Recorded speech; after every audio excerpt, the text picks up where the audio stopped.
제가 예전에 영적으로 건강한 그리스도인이 되기 위한 10계명이라는 제목을 가지고 몇 주간 말씀을 드린 적이 있습니다. 여러분 중에 그 말씀을 기억하시고 그 말씀대로 그래도 좀 살아보려고 애썼던 분이 계시다면 지금쯤은 영적으로 많이 건강해지는 은혜를 누리시고 계실 겁니다. 왜냐하면요, 사람의 육신도 체질을 개선하잖아요. 체질을 잘 개선하고 시간이 지나다 보면 저절로 건강을 회복하게 됩니다. 마찬가지로 우리의 영혼도 제대로 체질 개선을 하시고 그 상태에서 오랜 시간을 보내다 보면 저절로 건강해지는 은혜를 누리게 되는 것입니다. 제가 이렇게 영적으로 건강한 그리스도인이 되기 위한 10계명을 말씀드린 이유가 있는데요. 그때 이제 10계명에는 들어가 있지 않지만 또 한 가지 중요한 것을 하나 좀 말씀을 드리려고요. 그러니까 영혼이 좀 건강하기 위해서 우리가 해야 될 일, 또 실천해야 될 일 한 가지를 더 말씀드리려고 하는데 그것이 오늘 말씀의 핵심입니다. 자, 무엇인지 한번 저를 따라해 주시기 바랍니다. 용서받은 확신을 가지고 용서를 잘하는 사람이 되라. 아멘. 용서받은 확신을 가지고 용서를 잘하는 사람이 될 때 우리의 영혼은 더 건강해질 수 있다는 것입니다. 자, 그러면 어떻게 해야 우리가 이제 그 용서를 잘 할 수 있을지 이 부분을 보는데요. 자, 먼저 용서의 확신, 즉 용서받은 확신을 갖는 것에 대해서 이제 살펴보도록 하겠습니다. 여러분, 영적으로 건강한 삶을 살기 위해서는요, 용서의 확신, 즉 용서받은 것에 대한 확신을 가지고 살아가는 것이 중요한데 그 이유가 뭐냐면 모든 사람에게는 죄의식과 죄책감이라는 것이 생겨나기 때문입니다. 뭐 우리가 보통 죄의식, 죄책감을 그냥 구별 없이 막 사용하잖아요. 뭐 굳이 구별을 해보면 죄의식은 자신이 저지른 잘못이나 죄에 대해서 스스로 느끼고 깨닫는 것, 이게 죄의식입니다. 그럼 죄책감은 뭐냐? 그 죄의식 속에서 자신이 저지른 죄에 대해서 책임을 느끼고 후회, 반성, 뭐 참회, 뭐 이런 것들을 하는 도덕적 감정이 들어가면 그게 이제 죄책감이 되는 겁니다. 자, 죄의식과 죄책감, 여하튼 그것을 뭐 우리가 이제 혼용해서 쓰더라도 자, 그런 것이 생겨나죠. 누구에게요? 모든 사람에게, 예외 없이 모든 사람에게 생겨납니다. 자, 그리고 그러한 죄의식과 죄책감은 영적인 건강을 해롭게 만드는 그런 독소가 되기 때문에 그 부분을 잘 해결하는 것이 중요한데, 자, 그러려면 어떻게 해야 됩니까? 그 부분을 잘 해결해야 되지 않겠습니까? 그런데 조금 전에 말씀드렸잖아요. 모든 사람에게 그게 다 나타난다고요. 그럼 일단 왜 모든 사람에게 나타날까부터 아셔야 되는데, 왜 우리 모든 사람에게는 나름대로의 죄책감, 뭐 정도와 크기가 달라서 그렇지 왜 그런 죄의식이 들까요? 그건 우리 모두가 완전하지 못하기 때문에 그런 겁니다. 여러분, 하나님 말씀에 이런 말씀이 있죠. 의인은 없나니 하나도 없다. 이 말씀은 뭐냐면 우리 모두는 다 죄인이다. 정도의 차이가 있고 뭐 그런 거지 다 죄에서 완전히 자유로울 수가 없다는 거죠. 아무리 조심해도요, 윤리적으로 완벽하게 살 수 없는 것이 우리 인간인 것입니다. 그러므로 그러한 윤리나 도덕에 위배된 일을 했을 때 마음에 찾아오는 것이 죄의식, 죄책감이 되는 거죠. 참고로 사람으로 하여금 죄책감을 들게 만드는 요인들이 굉장히 많은데요. 뭐 예를 들어서 이런 거죠. 물질적인 문제에서 깨끗하지 못해서 오는 죄책감, 물질 부분을 잘 못해서 오는 죄책감, 성적인 문제 같은 것에서 오는 죄책감, 뭐 또 다른 사람을 미워하고 괴롭히고 누명씌우는 등 감정적인 문제, 관계 속에서 오는 그런 죄책감, 죄의식, 이런 것들이 있고 이거 말고도 많죠. 지금 여기 계신 분 중에도 어떠한 것 때문에 마음에 죄의식을 느낀다든지 이 죄책감을 느끼는 분들이 분명히 계실 것입니다. 자, 그런 분들은 오늘 이 말씀을 더 잘 들어보실 필요가 있습니다. 그리고 나머지 분들도 설령 없다고 해도요, 그 나머지 분들도 잘 들으셔야 됩니다. 괜히 나중에 설교에 집중하지 못한 죄책감으로 시달리지 마시고 잘 들으세요. 여하튼 여기서 중요한 것은 죄책감을 가지고 사는 사람들은 가능하면 빨리 그 죄책감에서 벗어나는 것이 중요하다는 거죠. 왜냐하면 죄책감을 오래 갖고 있잖아요. 정신건강에, 영혼에 좋지를 않아요. 물론 죄책감이 드는 것이 전혀 유익이 없는 것은 아닙니다. 죄의식, 죄책감이 많은 사람들은 아무래도 덜 죄를 져요. 그게 죄를 짓는 걸 좀 더 막아주는 역할을 하는 건 사실입니다. 자, 그래서 그런 부분에서는 유익이 있지만 그러나 더 많은 부분은 해로워요. 죄책감과 죄의식이 많으면 해롭다고요. 자, 자, 그래서 이 부분을 제가 말씀드리고 싶은 건 뭐냐면, 이 죄책감이라는 게 뭐와 같으냐면 독소가 쌓이잖아요, 몸에. 우리가 독을 안 먹어야 되는데 나름대로 독소가 되는 걸 먹는다고요. 살다 보면 조심해도. 그러면 그 독소가 쌓여 있으면 독소를 제거를 해야 될 거 아닙니까? 그걸 해독한다 그러잖아요. 뭐 그래서 뭐 해독 주스도 나오고 뭐 그러잖아요. 해독.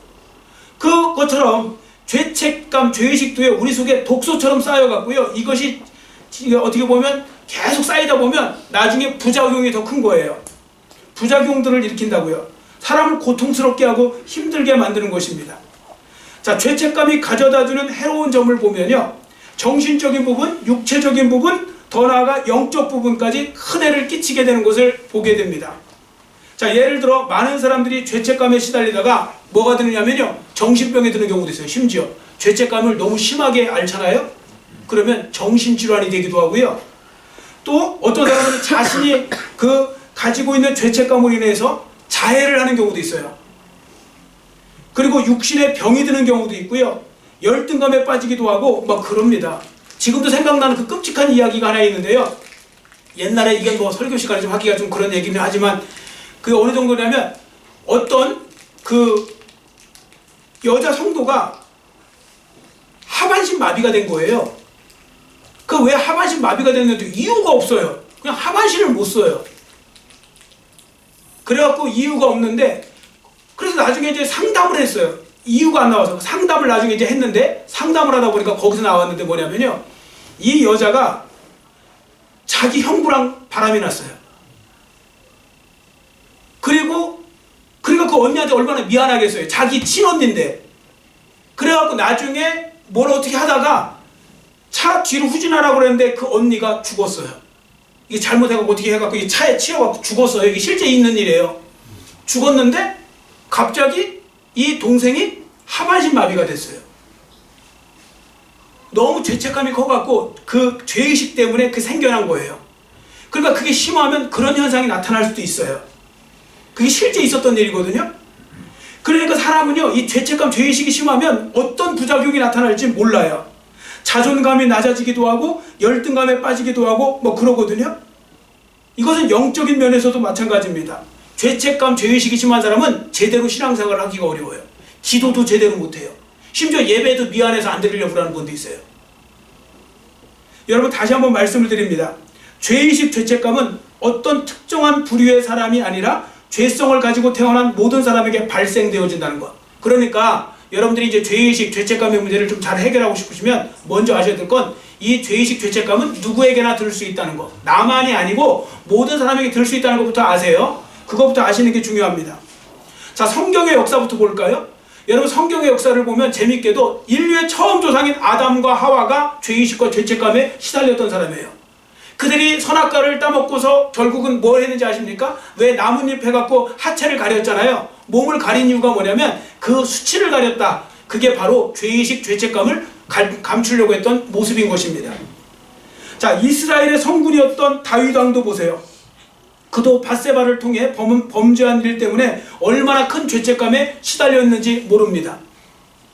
또한 예수님의 수제자라고 불렸던 베드로도 죄책감에 빠졌는데요. 특히 이 베드로의 죄책감은 더 컸어요. 왜 그러냐면 예수님을 상대로 한 죄책감이거든요. 예수님이 그러셨잖아요. 베드로야, 오늘 밤 내가 다 굴기 전에 3번 나를 부인할 것이다. 그랬더니 베드로가 뭐라고 합니까? 그럴 일 없습니다. 오게 갈지언정, 죽을지언정 절대로 그럴 일 없습니다. 하자마자 불과 몇 시간 뒤에 그 베드로는 3번이나 예수님을 부인했는데 3번째는요, 자기가 살려고 예수님을 저주까지 했대요. 세상에 3년 동안 자기가 스승으로 모신 사람을 급하다고 저주를 했어요. 그러고서 나니까 진짜 닭이 울어버리네요. 그래서 얼마나 그 통곡을 했는지 모릅니다. 죄책감으로, 죄의식으로요, 시달린 거죠. 자, 그러면 그 유명한 사도 바울은 어땠을까요? 사도 바울은 죄의식이 없었을까요? 아닙니다. 사도 바울도 똑같아요. 자, 앞에 보시고 로마서 7장 24절 같이 읽습니다. 오라, 나는 곤고한 사람이로다. 이 사망의 몸에서 누가 나를 건져내랴. 아멘. 바울도 얼마나 죄의식, 죄책감 때문에 힘들었는지 너무 무서웠던 거예요. 그래서 이 사망의 몸에서 누가 나를 건져내랴. 이건 내가 지옥 백성 될지도 모른다. 그 죄의식, 죄책감 때문에요. 자, 그런 부분들 속에서 그가 나중에는 이제 그 복음의 어떤 진수, 복음의 정수를 발견하고 그렇게 하죠. 자, 그런 부분들 속에서요, 성경에는 많은 사람들이 죄의식에 시달렸던 것들을 이제 찾아보게 됩니다. 그리고 죄책감은요, 성경의 인물뿐만이 아닙니다. 종교개혁자였던 마틴 루터 있죠. 마틴 루터는 죄책감이나 죄의식이 얼마나 심했는지 까무러친 적도 있대요. 죄의식이 너무 심하게 들어서 까무러쳤대요. 여러분은 그런 적 없으시죠? 그만큼 양심이 무딘 거예요. 아니, 죄의식 때문에 왜 까무러치냐고 이게 이해가 안 가는 분은, 그런데요, 마틴 루터는요, 정말로 그게 영적으로 순수하고 민감했던 사람이에요. 그래서 죄의식이 들으니까요, 그게 너무 괴로워서 까무러쳤대요. 성자 어거스틴 있죠? 그 사람도 결국은 그 죄책감으로 해서 수없이 번민했다고 그렇게 기록되어 있거든요. 자, 그러니까요, 위대한 사람들까지도 죄에서 완전히 자유한 사람은 없는 거예요. 그러니까 죄책감이 생기는 것에 대해서 여러분들 너무 죄책감만 갖지 마시고 죄책감을 잘 해결하고 죄책감에서 잘 벗어나는 태도를 갖는 것이 중요한 것입니다. 왜냐하면 제가 이 말씀 드리는 이유가 있어요. 여러분 잘 보세요. 여러분들이 죄의식, 죄책감을 해결하지 못하잖아요. 그걸 계속 품고 있으면요, 누가 역사냐면 마귀가 역사해요. 마귀가요, 얼마나 교묘하게 역사하는지 몰라요. 그리고 마귀가 그 죄책감을 파고 들어갔고요, 우리를 공격해서요, 우리를 괴롭게 만들어요. 아프게 만들고요, 병들게 만들고 막 그래요. 뭐 예를 들어 이렇게 말해요. 너 같은 죄인이 뭘 한다고 그래? 너 죄 지은 거 있잖아. 너 그런 사람이 뭘 한다고? 뭐 이렇게 이야기하고요. 야, 너같이 죄 지었다면 난 창피해서 교회 안 나간다. 그리고 죄 짓고서 뻔뻔히 죄 짓고서 교회 나가냐? 그리고 너같이 죄를 지었다면 나는 기도 못한다. 야, 무슨 낯짝으로 기도를 하냐? 이런 식으로요. 그러니까 이런 부분들 속에 공격을 한다고요. 그럼 자꾸 우리의 정신도 피폐해지고 우리의 영혼도 파리해지고 막 그렇게 되는 겁니다. 그러므로 질병도 가능하면 빨리 해결해야 되듯이요, 죄책감의 문제도 속히 해결해야 하는 것입니다. 우리 속에도요, 독소가 쌓이잖아요. 그 독소를 빨리 해독해내지 못하면 그게 나중에 반드시 중병을 불러와요. 그런 것처럼 해결을 해내야 돼요. 빼내야 돼요. 독이 있으면, 안 먹었으면 다행인데 먹었는데 독이 있으면 빼내야 되듯이 우리가 그런 부분들 속에서 죄책감, 이 죄의식의 문제도 잘 해결하는 것이 중요합니다. 자, 그러면 성도들은 어떻게 죄의식과 죄책감에서 자유로울 수 있을까요? 제일 중요한 건 먼저 하나님께 용서받았다는 확신을 갖고 살아가는 게 중요합니다. 여러분, 당연한 말씀을 하나 드려볼게요. 죄책감이 왜 드는 거예요? 죄책감이 드는 건 죄를 지었기 때문에 드는 거죠. 그러면 죄를 짓게 되면요, 아셔야 되는 것이 하나님이요, 이렇게 만들어 놓으셨어요, 인간을. 사람이 죄를 짓잖아요. 그러면 양심이 괴롭도록 만드세요. 그래서 죄를 짓게 되면 양심이 괴롭도록 하나님이 만들어 놓으신 것이 바로 죄책감, 죄의식, 이런 겁니다. 그래서 궁극적인 곳으로 내려가다 보면 죄책감은 누구랑 연결되냐면 하나님과 연결돼요. 물론 여기서 여러분들 오해하시면 안 돼요. 그 하나님께만 용서 빌면 되느냐? 상대방한테는 내버려 두고 그거 아니에요? 그거 공격한 영화가 옛날 밀양이라는 영화잖아요. 밀양이라는 영화 보면 그 사람이 막 그 나쁜 그 악인이 그러잖아요. 가서 그 전도연 찾아가갖고, 나 전도연 찾아간다 이렇게 서로 만나서 그러잖아요. 나는 하나님께 용서받았다고. 내가 교도소에서 하나님 만나고 그래서 할렐루야 하면서 그러니까 네가 나한테 용서도 안 빌고서 그런 얘기하냐고 뭐 그렇게 하잖아요. 여러분, 용서는요, 상대방한테 당연히 빌어야 돼요. 용서를 상대방한테 빌어야 돼요. 그런데 상대방한테만 빌면 안 되고 하나님께 결국은 와야 돼요. 왜 그런가 하면 그 사람을 지으신 분이 하나님이고 그 사람의 주인이 하나님이시잖아요. 그러니까 하나님께 연결된다고요. 그리고 이런 거 있어요. 두 가지 또 종류가 있어요. 굳이 예를 들면 한 사람은 이런 거죠. 내가 직접 그 사람한테 잘못했어요. 그 사람이 알아요. 나 때문에 상처받았어요. 그럼 그 사람한테 용서를 구해야 되죠. 맞죠? 근데 어떤 경우는 그게 아니에요. 그 사람은 몰라요. 나만 속으로 한 경우도 있잖아요. 예를 들어서 내가 막 그 사람을 막 욕하고 막 그랬는데 갑자기 그 사람이 무슨 사고가 났어요. 그럼 막 내 속에 나 때문에 그런가 하는 막 죄의식 같은 거 막 들잖아요. 그런 건 이제 하나님께 가야 되고요. 뭐 당사자한테 한번 할 수 있으면 좋겠지만 뭐 그건 당사자의 문제는 아니니까요. 여하튼 이렇게 저렇게 잘못 살면 죄의식, 죄책감이 드는데 그걸 결국 파고 들어가다 보면 누구랑 연결되냐면 하나님과 연결돼요. 자, 어떻게 할 수 있는가 하면요, 여러분 잘 보세요. 내가 죄책감이 된다는 건요, 자신이 지은 죄로 인해서 하나님으로부터 벌받을까봐 결국 그 두려움과도 연결이 되어 있어요.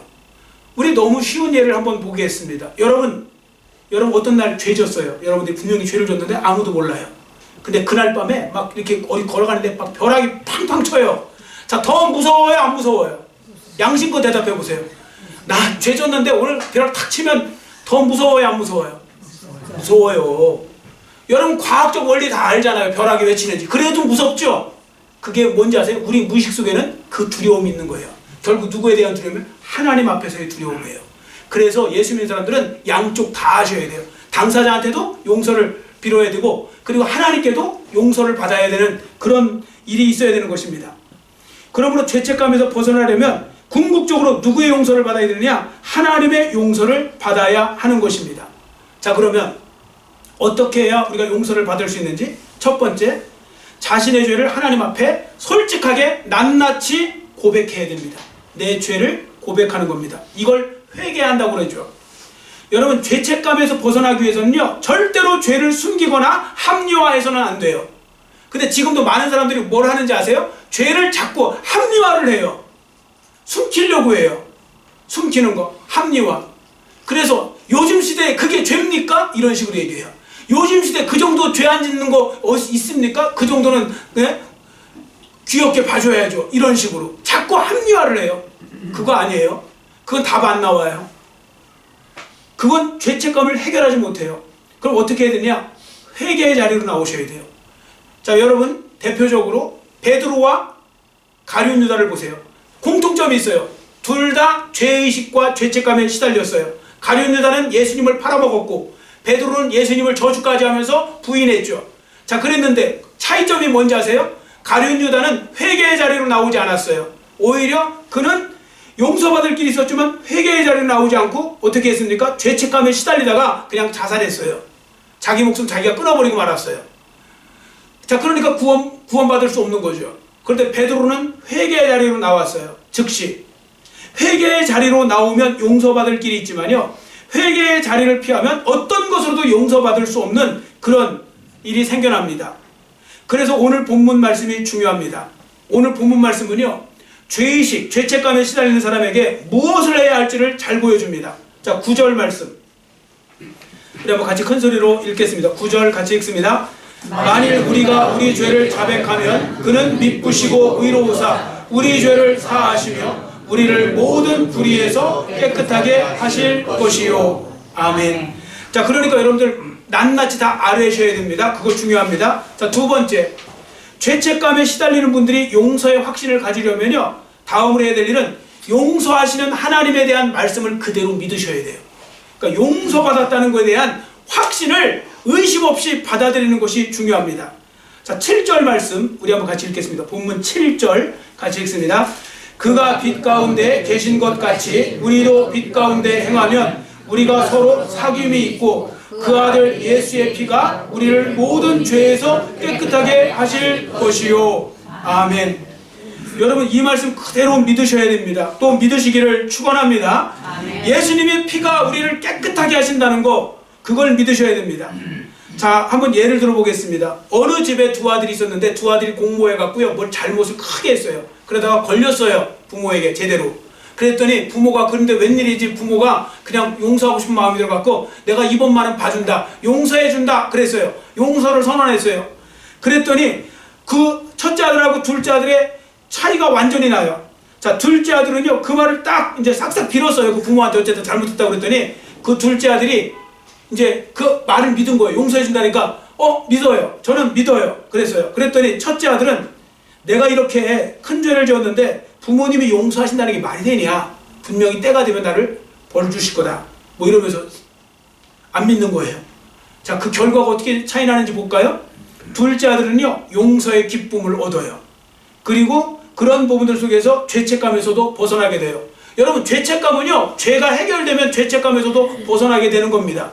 그래서 둘째 아들은 용서함과 죄책감에서 벗어나는데요, 장남이 있죠? 첫째 아들은 여전히 죄책감과 벌받을까 두려워하는 마음에서 벗어나지를 못해요. 왜요? 확신이 없어서요. 여전히 부모는 나를 혼내킬 거라고, 나에게 벌 줄 거라고, 처벌할 거라고 생각하니까 계속 마음은 두렵고 불안하고 그런 것이죠. 자, 그러니까 부모 입장에서 여러분 생각해 보세요. 내가 용서했다고 하는데도 자꾸만 아들이 아닙니다, 아버지께서 절대 저를 용서하실 일이 없죠, 이러면서 계속 안 받아들이면 그것처럼 답답한 노릇이 어디 있겠습니까? 그런데요, 신앙인들 중에도 이런 분들이 많대요.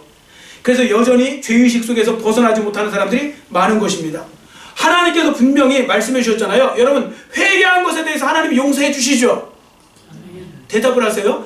여러분, 회개한 것에 대해 진짜로 회개했잖아요. 그럼 하나님이 그 중에 용서해 주시죠? 근데 그게 안 믿어진 사람하고 믿어진 사람은요, 하늘과 땅 차이가 나는 것입니다. 분명히 7절 보세요. 그 아들 예수의 피가 우리를 모든 죄에서 깨끗하게 하셨다고 말씀하고 있죠.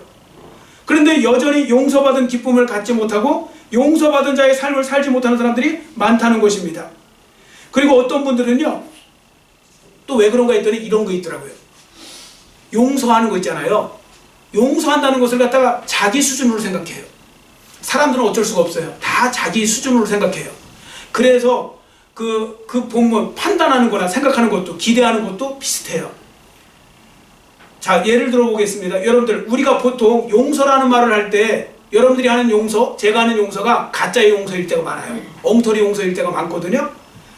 우리 보통 용서하는 모습을 보면 이렇게 하죠. 예를 들어 어떤 사람이 내게 죄를 지어요. 그러면 용서하겠다고, 그 용서해줘요.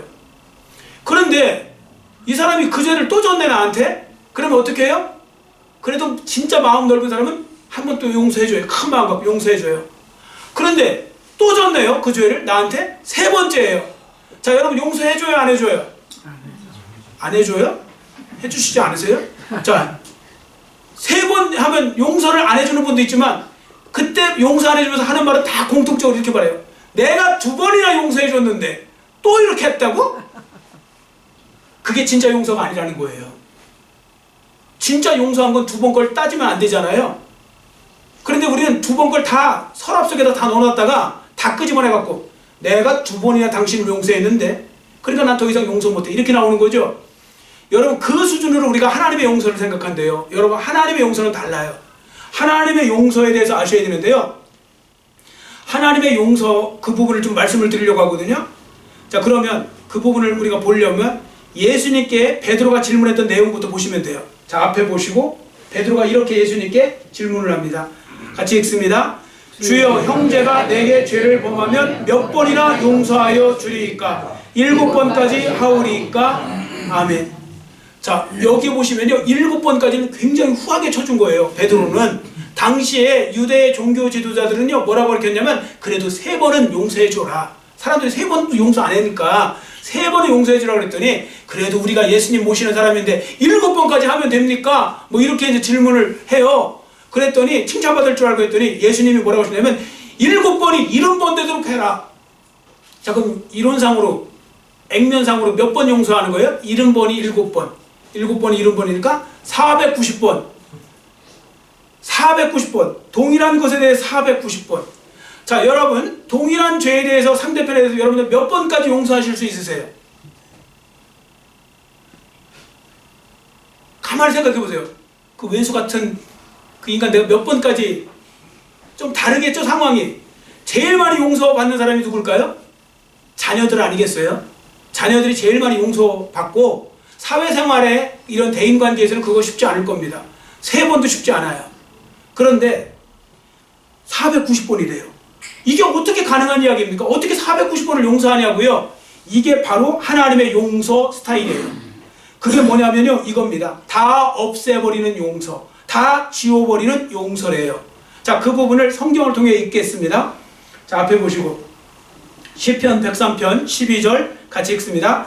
동이 서에서 먼 것 같이 우리의 죄과를 우리에게서 멀리 옮기셨으며. 아멘. 이건 기억도 안 한다는 이야기예요. 여러분, 동이 서에서 얼마나 먼지 아세요? 아무도 몰라요, 얼마나 먼지. 여러분, 우리 동에서, 인천에서 강릉 말하는 건가? 아니죠. 그러면 저 유럽에서 뭐 이쪽 어디 뭐 이쪽 말하는 건가? 어쨌든 지구로 말하면 동서 그거 말하는 거 아니죠. 우주로 가면 어디예요? 끝도 없어요. 이 이야기는 뭐냐면 그냥 잊어버리셨다, 아예 그냥 지워버리셨다, 그런 뜻이에요. 그래서 이거보다 더 정확하게 하신 말씀이 있거든요. 자, 또 앞에 보시고 이사야 43장 25절 같이 읽습니다. 나 곧 나는 나를 위하여 내 허물을 도말하는 자니 내 죄를 기억하지 아니하리라. 아멘. 예, 하나님의 용서 스타일이에요. 어떻게 하냐면요, 여러분이 회개했잖아요. 그럼 그건 안 쳐야 돼. 더 이상은 끄집어 갖고 오지 않으세요. 지금 지은 죄에 대해서만 하나님이 말씀하시는 거예요. 근데 우리는 어떻게 해요? 아까 다 장롱 속에다 서랍 속에 넣어놓고 다 끄집어내죠. 10번이나 용서해 줬는데 다 갖다 놓고 그게 용서해 준 게 아니잖아요. 그걸 끌고 오면 용서해 준 게 아니잖아요. 하나님은 그렇게 하지 않으세요. 여러분, 하나님이 다 끄집어내기 시작하면 우리 아무도 하나님 앞에 설 수 있는 사람이 없어요. 여러분, 490번이 문제가 아니라니까요. 여러분, 지금 주님 앞에 여러분들 490번보다 덜 죄를 지은 분 있어요? 이 자리에? 490번 없어요. 490번에 4900번이 넘고 뭐 그럴 수 있어요. 그러니까 그런 부분들 속에서 하나님은 우리를 어떻게 처하시냐면 그 순간에 그것만 갖고 따지신다는 겁니다. 자, 빌리 제올리라는 분이 이런 말을 했었습니다. 빌리 제올리가 뭐라고 했냐면 하나님은 큰 지우개를 갖고 계신다, 그런 표현을 썼어요. 재밌는 표현이죠.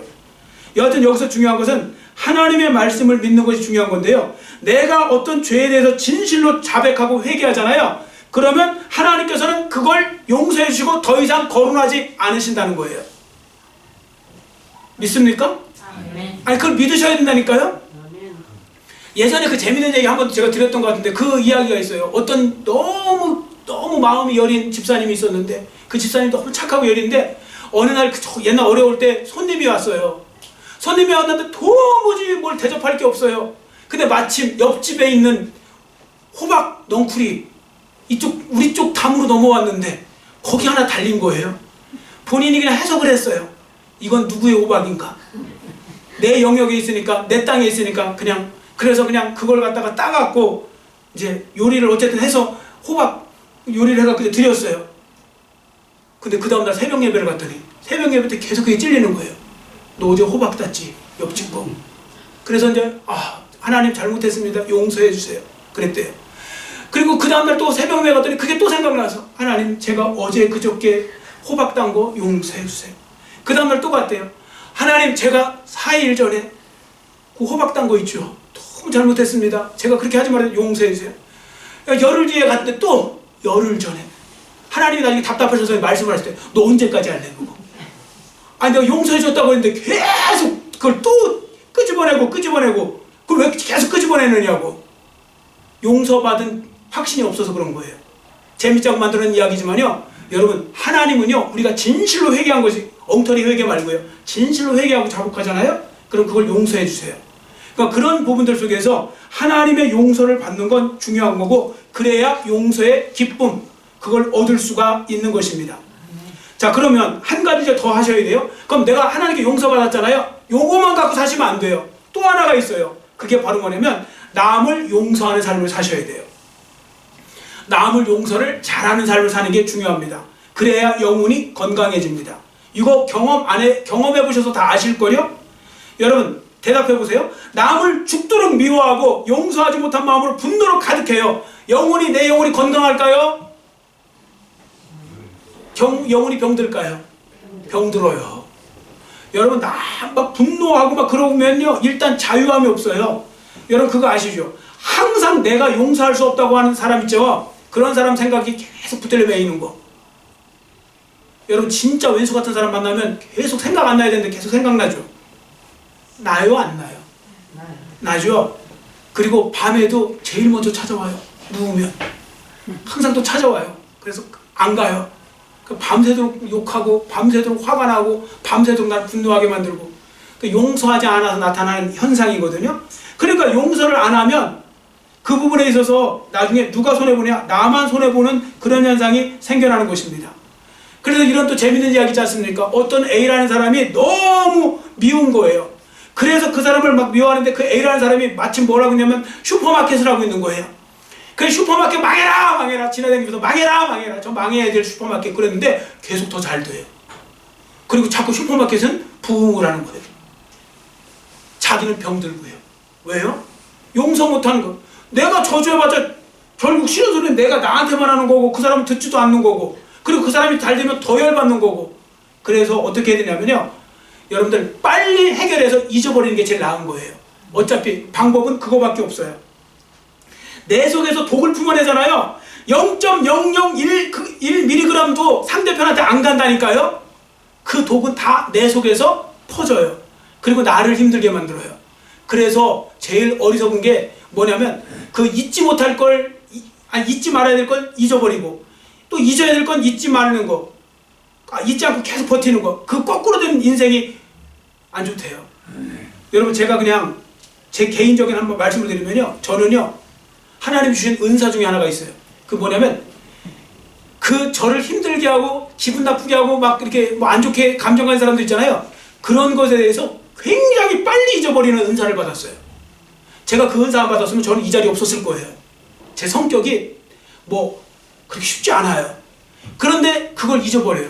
어느 순간 보면요, 나중에 이렇게 조금 한 1년 지나고 그러면 그 사람을 봤는데 분명히 내가 이 인간한테 뭐가 기분이 나빴었는데 뭐가 기분 나빴었는지 한참 생각해야 되고 모르겠는 거예요. 그러니까 잊어버리는 거예요. 근데 어떤 분들은 그걸 못 잊어버리는 분들이 있어요. 하나님의 은혜는 금방금방 잊어버리고 그런 건 계속 기억해요. 그리고 어디까지가냐? 계속 죽을 때까지 가져와요. 그리고 이렇게 말해요. 한마는 내 인생.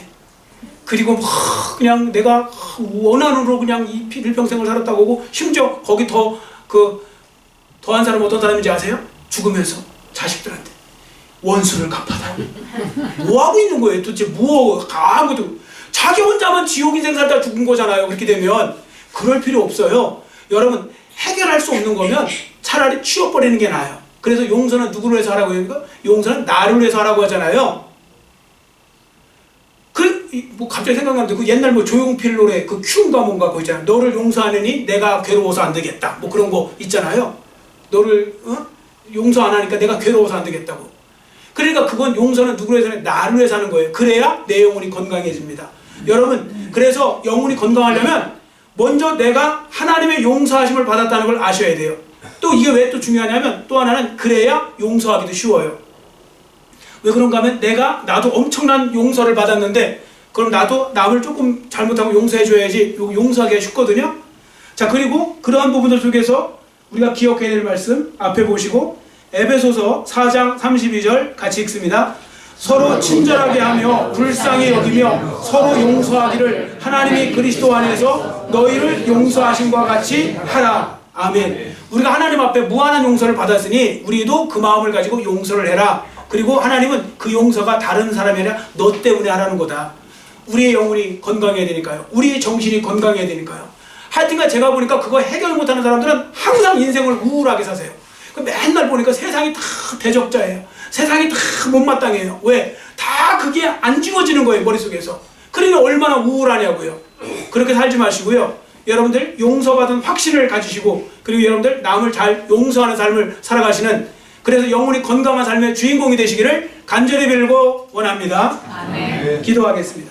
사랑의 하나님 아버지, 감사합니다. 오늘 말씀을 통하여 우리가 용서받은 확신을 갖고 용서를 잘하는 삶을 살 때 우리의 영혼이 건강해진다는 말씀을 보았습니다. 이 말씀은 사실이고 이 말씀은 성경에서도 가르쳐주고 하나님이 강조하시는 말씀입니다. 하나님 아버지, 주님이 우리를 용서하신 것을 우리가 기억하고, 또한 주님이 우리를 그만큼 용서해 주고 그렇게 많이 용서해 주셨는데 우리도 남을 아버지 하나님의 너그러운 마음으로 용서하고, 그리고 그 용서가 바로 나를 위해서라는 것을 기억하면서 용서도 잘할 수 있는 삶, 그래서 우리 속에 이런 죄의식이나 죄책감, 이런 독소가 있다면 주님의 말씀으로, 또한 우리가 회개함으로 우리가 그 해결하게 해주시고, 그리고 우리가 남을 미워하는 마음 때문에 생겨나는 마음의 괴로움이 있다면 그들을 용서하고 정리함으로써 오히려 정말 그 속에 또한 참된 평안을 누릴 수 있는 그런 삶이 되기를 원합니다. 하나님, 은혜 베풀어 주시옵소서. 감사드리며 예수님의 이름으로 간절히 축복하오며 기도드렸사옵나이다.